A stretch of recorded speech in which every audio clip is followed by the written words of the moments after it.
Welcome back to the Corner of Story and Game, the podcast where storytelling meets systems and narrative design becomes a space of play and possibility.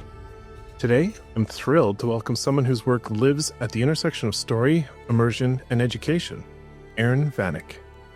Aaron is a veteran LARP designer, writer, educator, and co-founder, along with his wife, of Spectacular Disaster Factory, an immersive production company based in Los Angeles. He's helped pioneer how LARP can be used not just for play, but for learning, for empathy building, and most importantly, for today's chat anyways, as a tool set for enhancing more traditional forms of game writing. So our topic today, how techniques from live action role-playing games can be used to make tabletop RPGs and other narrative games like video games more immersive, emotional, and player responsive. Aaron, thanks for joining me. Thank you. Thank you for having me. You come highly recommended, and I have been reading and a lot of your work because the LARP space is a very interesting one to me. I don't have a lot of experience in it, but I have a lot of friends who do. And then I think there's a lot there we can learn that is applicable to other games like tabletop role-playing and digital games. So you seem like the guy to pick your brain. But before we dig into it, I do like to get a little bit of an origin story. So let's start at the beginning. What drew you into LARPing, storytelling, gaming? And along the way, can you give us your definition of LARP for people who may not be quite as familiar? Sure. I'll start with the definition of LARP because both of those questions can lead to a long one, especially the big change. So I wrote an essay called Cooler Than You Think, Understanding Live Action Role-Playing, when I was thinking about LARPing after I discovered Nordic LARPs, about what it is and what it means. And I couldn't really come up with a hard and fast definition of what is LARP and what is not LARP. So I see it as a very nebulous border between things. And so what I came up with in the essay and kind of my definition, such as it is, and this is just mine, is that I look at there's three qualities that I call pillars that indicate something is a LARP. And the more of these three things it has, the more LARP-like it is in general. And so the three of them, the first one is that everyone who's in the activity, the LARP, is both an audience and a participant. So that there isn't a division like in traditional theater between the actors on the stage and the audience sitting in the seats. Everyone who's involved participates, is a performer of some kind. And I look at LARPing as performance art, a subdivision, subcategory of performance art. If you look at the broader kingdom of performance art, LARPing is one of them. So everyone is both an audience watching the other performers, but you yourself are one. You're influencing one another. The second one is that the participants perform their actions rather than narrate them, which separates it from traditional tabletop role-playing games where you sit at a table and you say, my character listens at the door for, something. In a LARP, you would actually do that. You would get up, you'd walk to the door, put your ear against it. Do you hear something? So there's obviously some exceptions, but in general, the first one kind of separates LARP from traditional theater. Second one kind of separates LARP from tabletop role-playing games. And then the third one, which is the big one, is that all the participants are continually setting up a make-believe bubble, or if you think like Huizinga's Magic Circle, I think of it as like a 3D bubble, that this space, it's a self-generated space that you participants are generating with your imagination and your improvisation. You're generating a space that what is in the bubble is not necessarily what it is outside the bubble.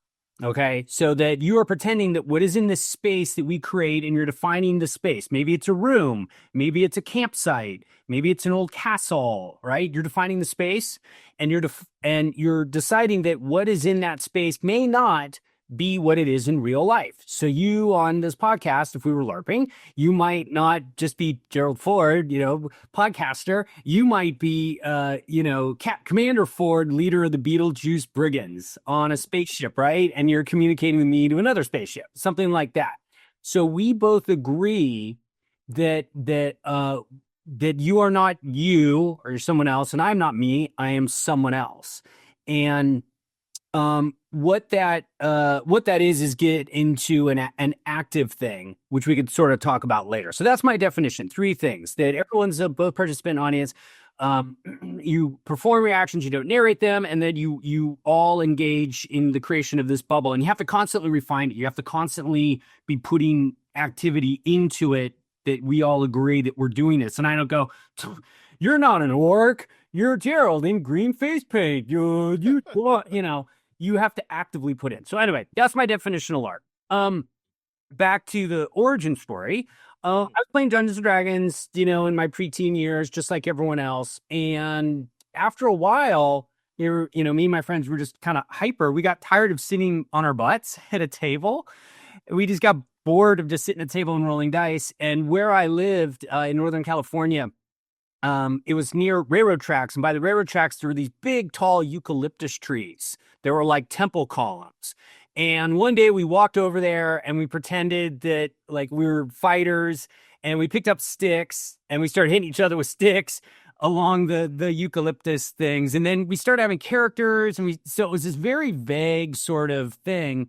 Later on, at Pacificon, game convention in Northern California, still running, there was a LARP there that I participated in and saw, there's rules for this and you can do these things. And so it led to kind of both tabletop role-playing game, which I've been doing, for decades, but also LARPing, which I've also been doing for decades. They just go hand in hand.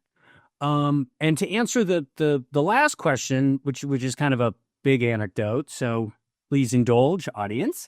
That at one LARP that I was doing in 2006, I believe it was 2006, at Worldcon in Los Angeles, I designed a LARP called Space Cadets, Guardians of the High Frontier. The Worldcon theme was Space Cadets, and so we did a LARP for Worldcon. And it was a huge undertaking. There were multiple rooms.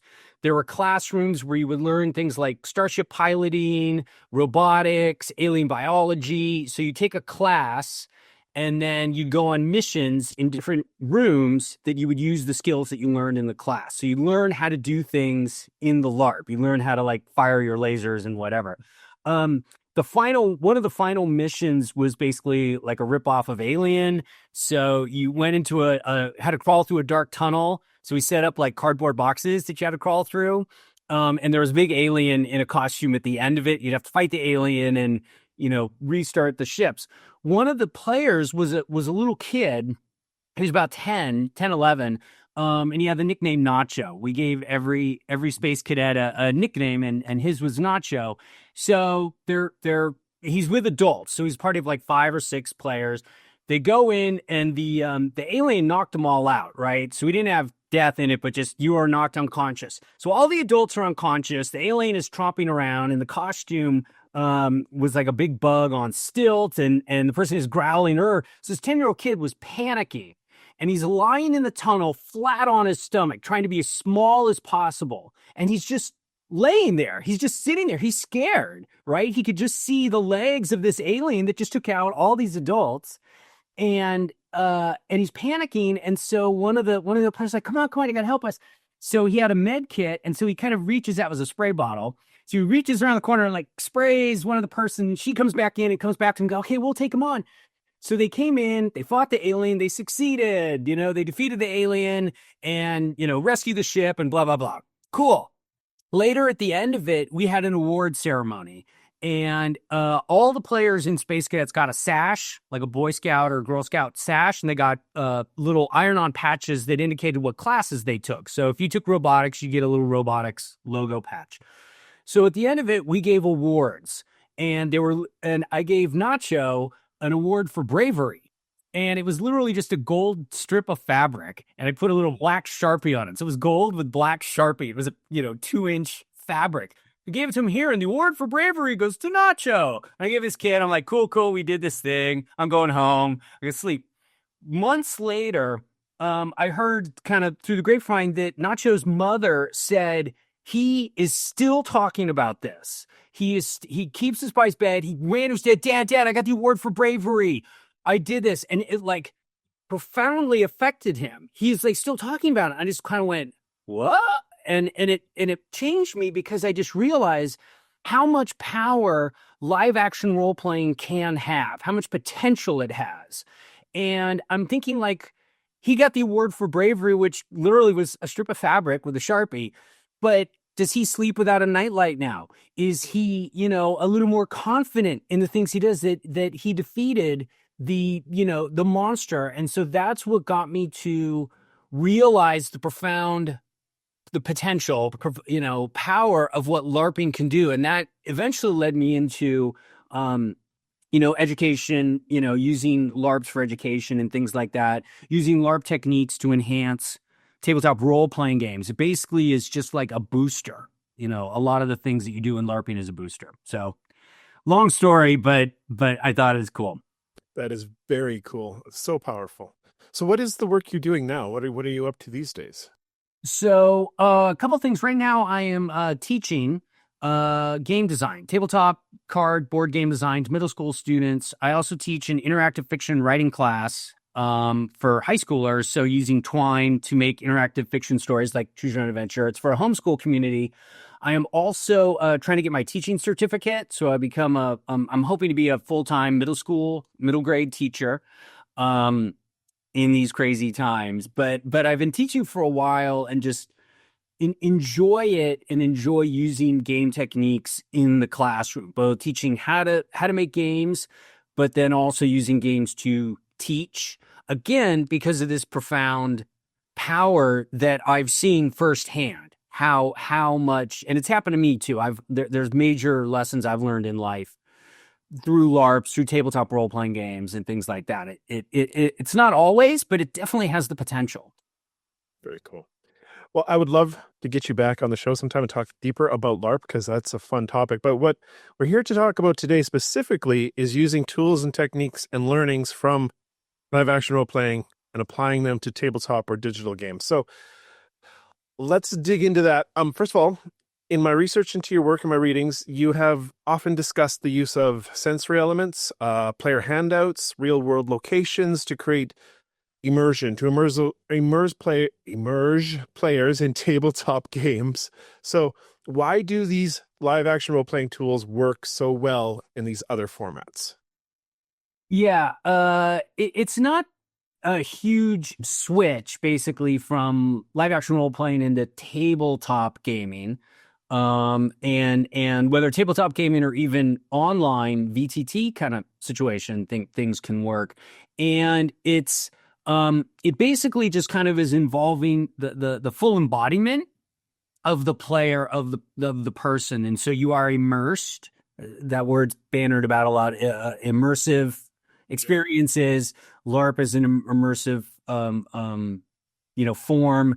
And so bringing that into tabletop role-playing games, I think can just, again, it's a booster. Think of like a buff or a booster rocket that just can enhance. It's not necessary. There's wonderful theater of the mind games where, just one light, your character sheet, pencils, and some dice. But because I've been LARPing, I just enjoy bringing in something, giving an actual handout, giving something else. There's weaknesses that I've noticed in my game mastering techniques and stuff. So I kind of like patch over it with like props, bells and whistles. I like bells and whistles to make over some of it. And so a lot of times it could be super effective. And we can, talk about examples, but recently I was running Call of Cthulhu, a scenario that I wrote that has a seance, and we held a seance, right? All the players and I were holding hands in a seance room at our friendly local game store, Geeky Teas in Burbank. Shout out to them. They have a seance room. The room is designed as a seance. You control the lighting, seance table. So we're holding hands, having the seance in the seance room in the game. And I elicited a scream, a literal scream of horror from one of the players in it, and so it's a horror game, but I literally got a scream of terror in it. Cool. So, yay. What would you say was the most elaborate live action tool you've brought to a tabletop without crossing over into actual live? Like, what's the most elaborate prop or handout? There's a lot. So I kind of the things that I use kind of overall, and we can talk all of those is handouts, right? Which could be props or just paper. And that came from Call of Cthulhu, right? When I first started playing Call of Cthulhu, they have little, like, you do research and you get a newspaper article. Here it is. And they give you, a little printout of a newspaper article or a diary or whatever. Right. That's gotten really advanced. So I try to use props that can be very elaborate sometimes. Handout, I call handouts, but they could also be props. I use locations a lot, and I got that from Torrin Atkinson, lead singer of the Darkest Hillside Thickets and artist. He's amazing sort of person. He ran tabletop games just like out at a cabin in the woods, like horror games, and just like in a table, and they use flashlights to read their character sheet at night. So location, I think, is a really big one. So I use cool locations. We've got examples of that. And I've also used five senses. I like utilizing the five senses in games. So one of them, I guess this might be, just kind of an example of one that I've done, was Call of Cthulhu. The scene was set in a swamp at night. So the characters were in a swamp late at night. And what I did in the room was I turned the lights out. I gave the characters flashlights, and I put dry ice, sublimating, dry ice, creating a fog over the table. And I played repeating loop of frog sounds, right? So you're hearing this bubbling, of the dry ice. It's cold. It's cooling the room down.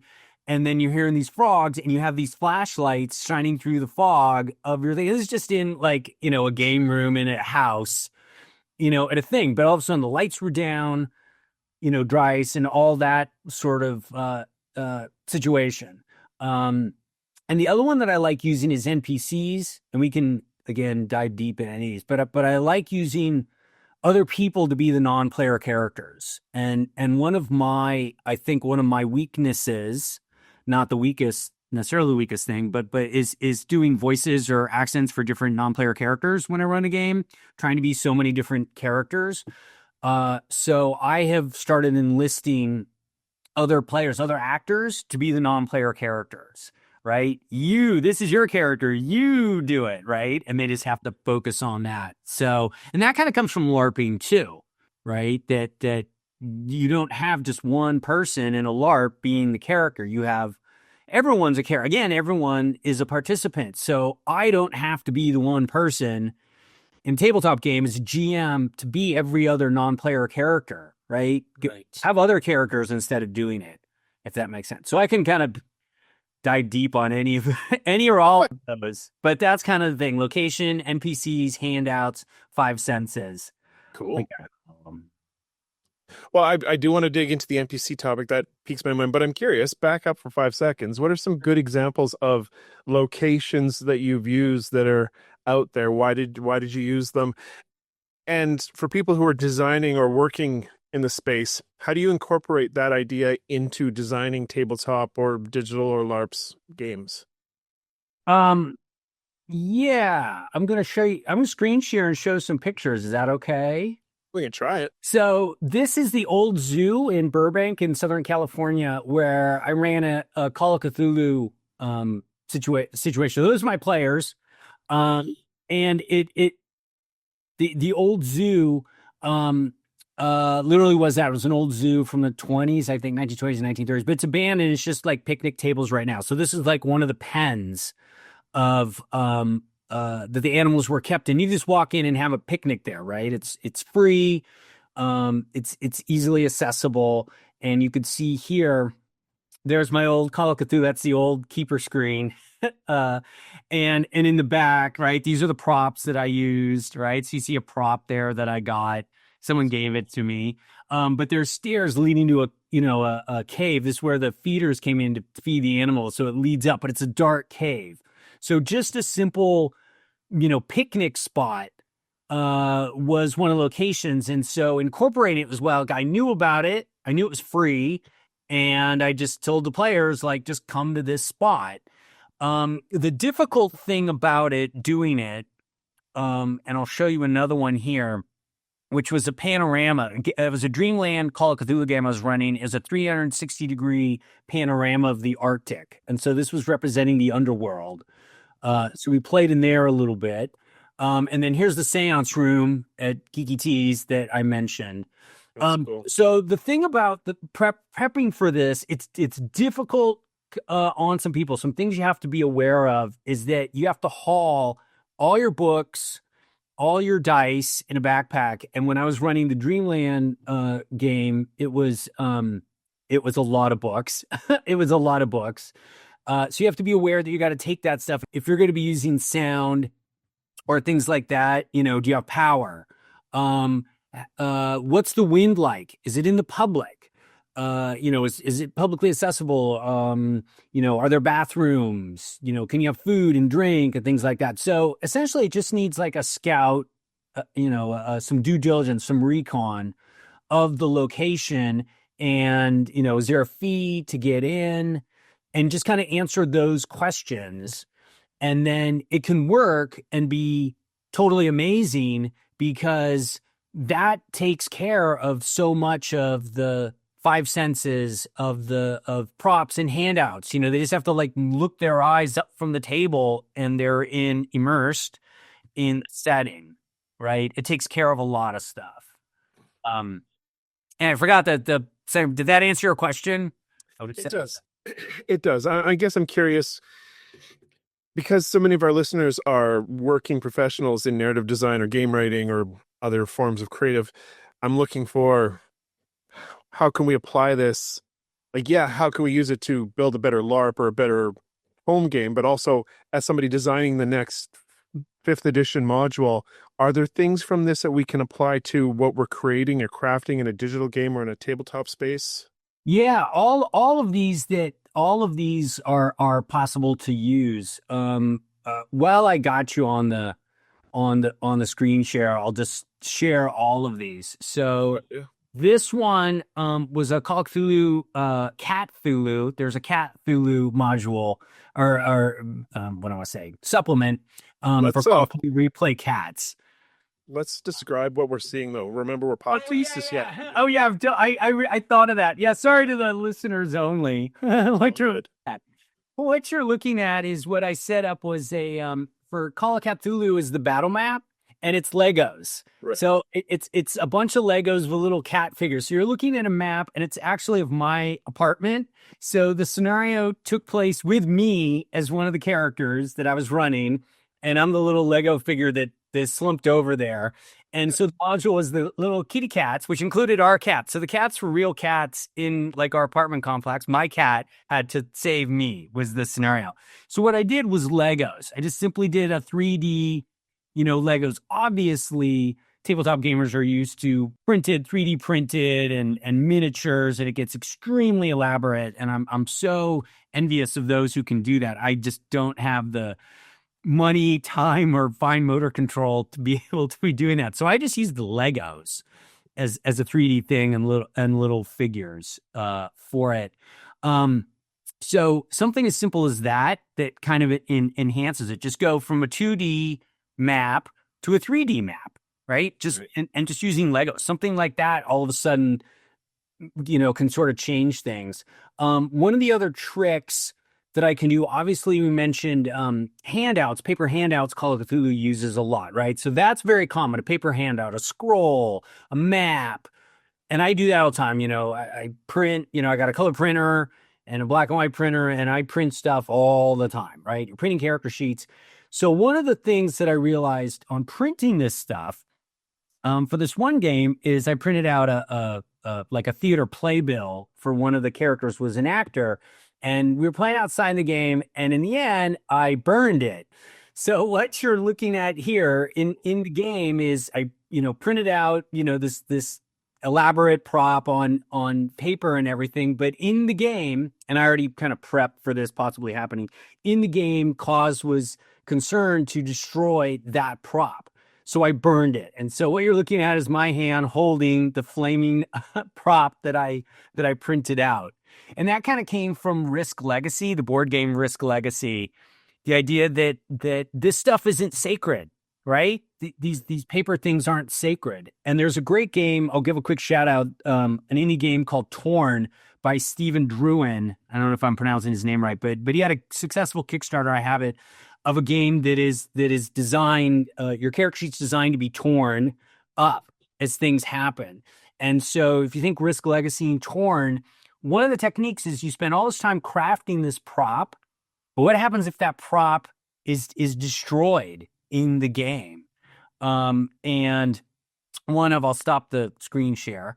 I guess one of the more elaborate ones that I did is it isn't just the creation of the thing, right, which people can do, but use it and think of it as an object that the characters have access to and can do. So, for example, the one that I did that's famous is I ran the very classic Call of Cthulhu campaign, Masks on Lathtotep. It's one very, very classic campaign. And in it, the players had all the handouts because it comes with a lot of handouts, paper handouts. They were taking notes. One of the players was an artist and played a character as an artist, so he was drawing a lot of things we've seen. So there became a huge book binder of all their notes and their handouts. And I was giving them handouts from the H.P. Lovecraft Historical Society. So they had passports, they had rail tickets, ship tickets, huge thing. Well, there was a TPK, as it happens in Master Lathtotep. There was a TPK. And what I set up ahead of time, this is kind of bringing everything together. So I set up ahead of time not quite NPCs, but second players that were in there. In other words, the players, characters in the campaign had buddies, their significant contacts who were real people who would play like one character. The artist uncle was a real person, okay? And they had a character. The idea was when these characters die, these other players can join the campaign, right? So like if a character dies, maybe that player sits out because it's a long campaign. Maybe they can't. And another player comes in. So I kind of had like the uncle or the boss or the wife of the characters as real people, and they were sending letters to each other, okay? Actual real letters that they were sending to each other. So when there was a TPK, I took all their props in the box, all the handouts, all the art, all the passports, and it turns out they drowned in the Thames. So I soaked all the props literally in dirty water, dried it, boxed it up, mailed it to the character's uncle with a note saying, "Oh, sorry, sir, your nephew died. Here's his stuff." And sent this whole box of props to a real person. I mailed it to him.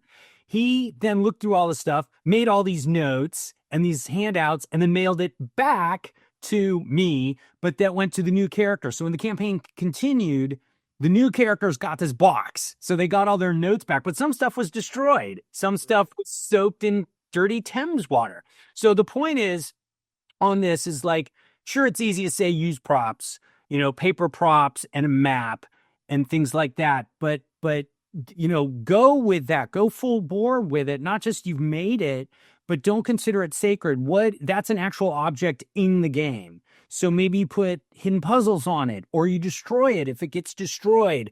Or I've done ones where like if it's a cursed object in a game, that the player who's literally holding it is the one that's cursed. And if you give it to another player, then that player has the curse or something like that, right? So the literal person who's hanging on to the prop handout is the one who's getting the effects of it, sort of thing, right? Past the conch, the shell, that kind of thing works. So that's just a trick that, go up more. This is a prop. You introduced it. Cool.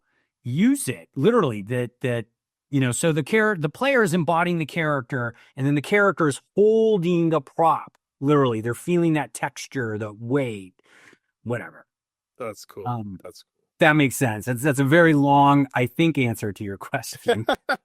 Yes, it is. Well, let's do NPCs first, and then we'll do five senses, and then we'll start trying to wrap this thing up. Yeah. Okay, well, NPCs, like you say, live action role playing, NPC interaction is huge. It's live, it's responsive, it's often unscripted and spontaneous and improvisational. So A, why is that so strong? And B, what can we take and learn from that we can apply again, of course, to tabletop design or digital game design or other formats or medium? Yeah. So non-player characters, and like I said, one of my things is doing accents and things like that because I'm one GM oftentimes, and um I need to represent multiple characters. So a couple things to do that. One that isn't that works, and I got this again. Torrin Atkinson, lead singer of the Dark Still Side Thickets. He does voiceover stuff, and this is him. I'm ripping this off from Torrin. He said, make a list of character personalities that you can imitate, that you can improvise. So he's got a list of characters like Christopher Walken or Robert De Niro, very, noted character accents. And then when you have to play the merchant, you're the merchant's Christopher Walken. And I can't even, I'm not even going to try to do it at this point, but okay. I made a list. So you can make a list of just who is a voice that you can imitate, and just make a list of all of them, a voice that you're, male and female and, animal, whatever, and and imitate that. And that's your character. That's a quick one. The second one that I enjoy doing a lot is getting other people to do it. Is having literally another person be the NPC, and they can work up the character. They can know all the stuff, the background, the lore they need to drop, all that information. You've seen that in I can't remember there's a Call of Cthulhu actual play that I'm completely spacing on what it's called, but it does that. It's used Andrew Lehman from the Lovecraft Historical Society as NPCs. The big thing that I got from this was for virtual tabletop online is great for this. And this was one of the things that we got when I was running the Two-Headed Serpent Pulp Cthulhu campaign during the pandemic. I started live in person, and then the pandemic hit, and so we had to go online. I had to learn Roll20. It was difficult. So we're on Roll20. We're running the campaign. It's going as well as it can, but it's going. And one of the things I realized, we were over Zoom, and Zoom has breakout rooms. And one of the difficulties in gaming that you'll find is the party splits up, right? I mean, it's a natural thing. The party's going to go, and don't split the party, but sometimes it's just more efficient in the story narrative to do that. So break it up. Well, what happens if there's only one GM? You tell some of the players, like, okay, you just sit tight, grab a snack, and then you deal with the other players. And then you're dealing with something like, well, what if I tell them the secret and the other players are sitting at the table and they hear, oh, well, when they come back, I'm going to, fix their problem or whatever. They've been possessed, so I don't trust them. And so breakout rooms in Zoom were awesome because I would put the players wherever their characters are in a different room. And then, when I had someone else being that non-player character, I could put them in the room, and then they can run with the players and I don't have to be there. It was the best. And so the pinnacle of that was I was able to get one of the authors of Two-Headed Serpent, Scott Dorward, who's a podcaster himself, has a great British voice. So he played the villain that he created in the campaign. He played the character that he spent a lot of time. So he was in another room, breakout room in Zoom with my players as the NPC that he made. It was awesome because then I was in another room with the other players and I was handling a combat or something, and I'd bring them all back together. But getting someone else to be that NPC is awesome. Like, I love doing that. One, because now I don't have to worry about the voicing or and getting the accent and remembering, all this stuff. I can have theoretically a trained actor or someone just do it and have fun. Secondly, at least online, you can keep having simultaneous action, which comes from LARPing. Rob McDermott said simultaneous action. You can have the players in one room going with an NPC, and then you can have me with the other players in another room. So you can get through this, and they're not hearing each other. They're not hearing the secret. So then when they come back together, well, what happened, right? And then it's a genuine question. So if you can, and that's just as simple as like asking some of your buddies to be an NPC for something, and then if the party splits up, take them in another room, just separate them, and that goes to location, literally another room, go to the hallway. That's cool. I think it's great. I loved, dude. That was one of the big advantages of online, of being able to do that. That I can, because I was getting people from all over the world via NPCs. I can't do that, here necessarily into physical space. Very cool. Very cool. All right. Excuse me. Let's hit the 5 senses thing. Tabletop role-playing games. We cover sight and sound so much. Like, that's what you find described all the time. But you talk about, as you just said, hitting all 5 senses. So how can we incorporate all of the senses into the games we're designing, the games we're running? So sight and sound's pretty easy, obviously, but I'll go over it. Like sight, look at lighting, turn the lights off, dim the lights, close the curtains, when needed. Put brights on, put colored lights on, right? That's an easy one, right? Like I said, turn the lights out, give the characters flashlights. Sound, I use music, ambient, there's so many ambient tracks and sound effects. Describe that.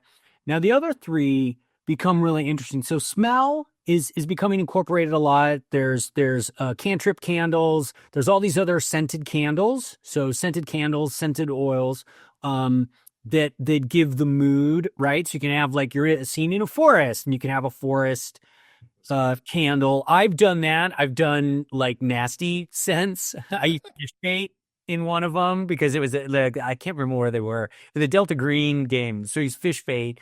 Be aware.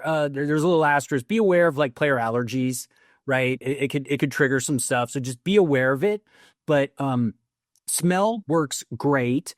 Touch is an issue with that. Isn't necessarily, that's obviously the texture of handouts and props, but it's also the temperature of the room, right? Is it warm? Is it cold? Right? If you're playing a game and you're on an ice planet, can you chill the room? Or you're in the desert, like heat the room, right? Moisture, the humidity, like if you have control over that, that also can affect things, right? And it does kind of as a subconscious thing, right? Subconsciously, it can work at stuff like that. And also, obviously, the texture of stuff. I used in a game once. I used live earthworms, where your minifigures, where the players' minifigures. It's very famous. It's a Delta Green game. And so if you wanted to move your character, you got to pick up a live earthworm and move it on the map. I do things like that. And then finally, taste. Taste is snacks. So I'm snacks. All about the snacks at the table, right? So that's a big one. Obviously, I try to serve the thematic snacks, right? So when I run a Dreamland, which I love to talk about, the upcoming Dreamland game, I use teas, a lot of like Assam tea, or I love Lapsang Souchong, if I pronounce it right, tea, very smoky tea. Yep. The pinnacle of this, and I'll get out of it, I was running a Dreamland campaign, and there was a magic item where it was a cheese wheel. And if you didn't eat all the cheese, if you took the last bit and chew it and spit it back in the wax mold, it will regenerate another cheese wheel. So you basically had infinite food, which was very necessary because they had to go on a quest through the 7 deserts. So like you needed food, the characters need food. So basically you would have infinite cheese. But what I said was that the flavor of the cheese that you got would be based on the last person that chewed it and spit it back in, right? So for the game where they're crossing the desert with this magic cheese wheel, I got 5 different cheeses. Each one was flavored to what I thought that character would be. So of the 5 characters, right? So there was a fighter, there was a priest. So I was picking flavors of cheese that the players would eat based on the flavor of the cheese that the characters were getting, sort of thing. Right. So you theme this stuff, right? So theme whatever you're seeing, you're doing. You're in a desert. Well, it should be warm. And what does it sound like? What does it smell like? What do things taste like? It's dry, it's arid, you're in, a swamp or a forest. And then you use your 5 senses to enhance that. And it could be the location, right? If you can't get a cool location like a forest or a desert, how can you replicate that in your gaming room? Sort of situation with the 5 senses, right? Just as simple as what would be eating in a desert foods, things like that. A lot of that sounds like wandering around Disneyland and how they'll throw smells at you, or there'll be an artificially generated breeze, or how they control what you see. It's all experiment design or They're experience design. Yeah, very much. And that's LARPing, right? So it crosses over. It's immersion. Again, that word immersive, immersion. And it's doing it for the players. Right. And I like doing that, to enhance it, to boost it. But at the same time, be aware of player allergies, be aware of, their sensitivities. And also, there's a weird border between, again, where I said, my second pillar, that it's, you don't narrate it, you do it. So you're at a tabletop game. Where's the border between I need to literally figure out this puzzle on a handout that you gave me, or I just roll my intelligence, right? My character's intelligence, because you're playing a character who is not you and has skills and weaknesses that are not you. So in a LARP, it's very much embodied where, if you're colorblind, you're colorblind and you're going to have problems solving these puzzles, but your character's not colorblind. So, I'm very cognizant of that border, and I want to enhance the mood, but I usually try to kind of work around not saying you as a player need to solve this challenge that your character's facing through the actual real world physical meat space. You should still be able to roll a die, right? I feel that you still have to give that opportunity to roll some dice for that. Yeah. No, that makes 100% makes total sense. All right. Well, I think we need to start kind of bringing this to a close. So I guess to kind of bring it all together, if there was a piece of advice based on your experience designing, creating, running LARPs that could be applied to people writing or designing in other spaces, what would be the key? What would be the big takeaway that they need to be aware of? Yeah, there's a lot. I would think that the main thing is, ask for help. Ask for help from other people to do things. Maybe your players can make something. Have your players, create maybe the props that they get. Right. I've had that in stuff. So maybe the players will create plots. Give them the opportunity. Outsource. I guess that's like outsource some of your stuff. And the second one is, this is what just kind of a life thing that I want to like teach the students that I have is it's okay to fail. All right. Like that's such a huge weight on people of doing things that they're so afraid of failing. I didn't run the game right. I didn't run that scene right. I didn't do the accent right. I didn't describe, the chest, whatever. Don't be afraid of failure. At least it's a game. You know what I mean? It's a game. Give yourself permission to fail, to learn from it. Ask your players, your designers that, hey, if this doesn't work, you work around it. Let me know. Maybe we can replay the scene, and things like that. Because I've seen a lot of trepidation and fear from people of doing things, and they don't do anything because this fear of failure says, I can never do that. I can never make a prop, so I'll never do that. And I'm just thinking like, just make one and make it bad, and then just give yourself permission and let the people, players know, like it's okay, this didn't work, but I did it, and then hopefully you learn from it and say, oh, this is why maybe I could do this, right? Sure. So outsource or outsource what you can. If things you're not good at, outsource it, and then don't be afraid to fail. Love it. That's fantastic.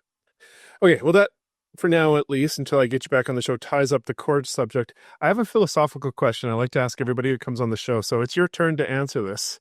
In my opinion, there's a magical space at the intersection of obviously story and game, but improv, acting, music, comic books, all these things where we can all just get along. There's a shared language, there's a fellowship.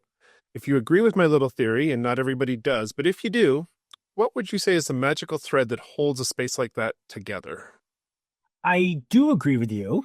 I think it is. And it comes from my LARPing and LARP experience. And what this thread is in gaming and storytelling and LARPing is the willing imposition of belief.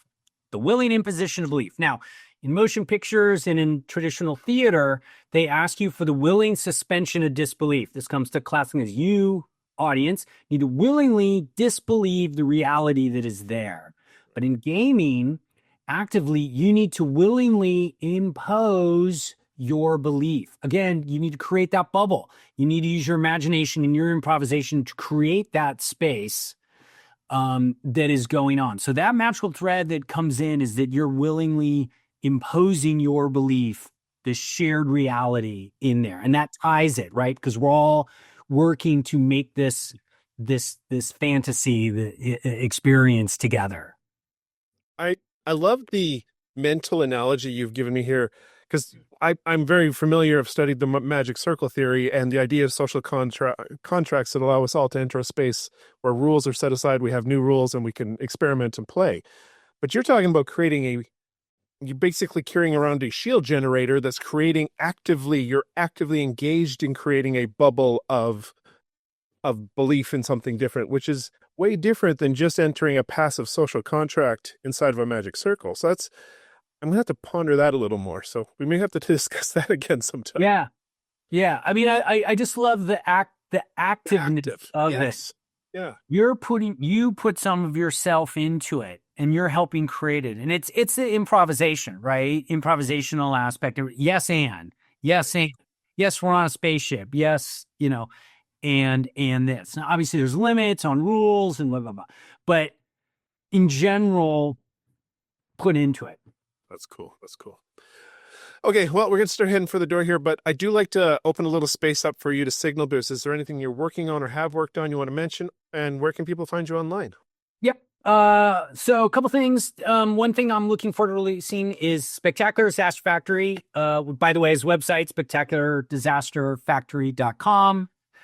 Is my company. AaronVanek.com is my webpage. We're publishing one of my students' games, tabletop role-playing games.